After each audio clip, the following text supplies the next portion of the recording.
In this video, I introduce a continuous response Hopfield net.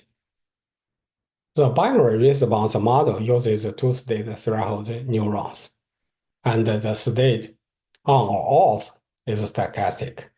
Each neuron I has two states, Vi0 and Vi1, and its input comes from two resources, namely external input II and inputs from other neurons.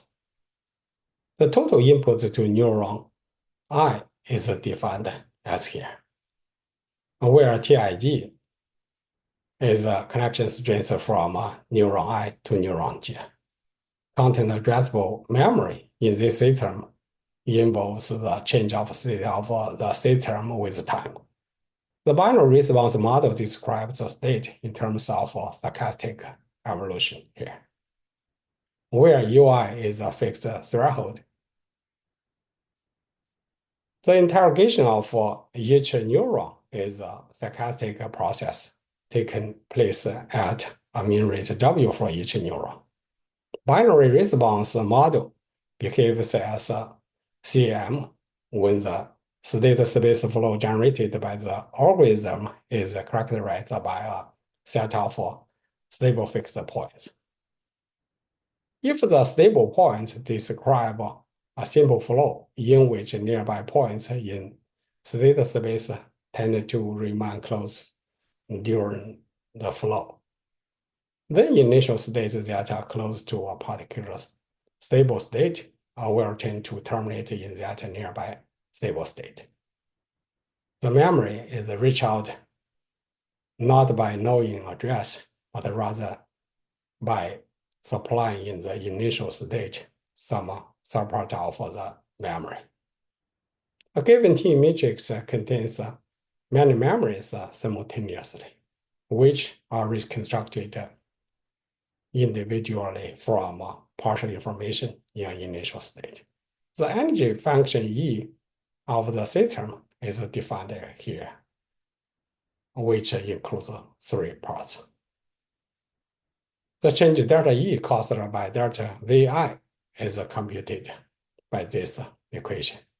Delta Vi is positive only when the value in the bracket is positive. Therefore, delta E is always negative, which must lead stable states that do not further change with time.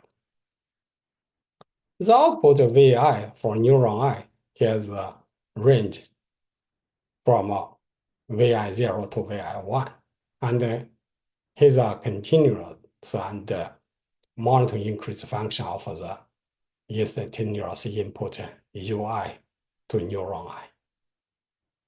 The input-output relation GI is sigmoid with asymptotes Vi0 and Vi1.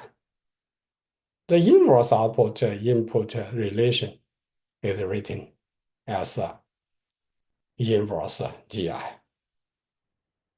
Input UI will lag behind the instantaneous output Vg due to input capacitance C, resistance R, and impedance inverse TIG. The rate of change of UI is determined by these two equations.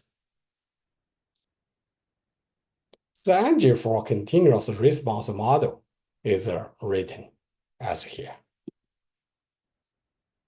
The derivative of energy E with respect to time t for a symmetric matrix T is here.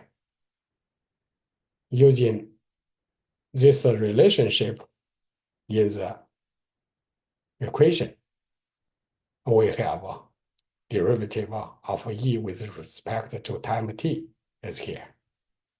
Since the inverse GI is a monotone increasing function, and the CI is positive, each term in this sum is non-negative. Therefore, derivative of E with respect to time t is smaller and equal to 0.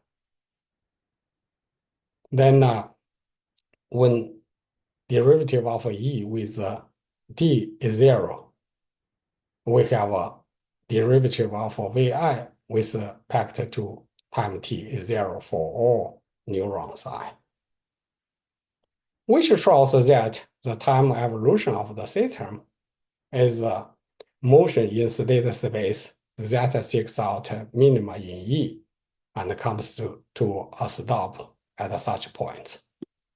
For more details, please check with these references. Thank you. Bye.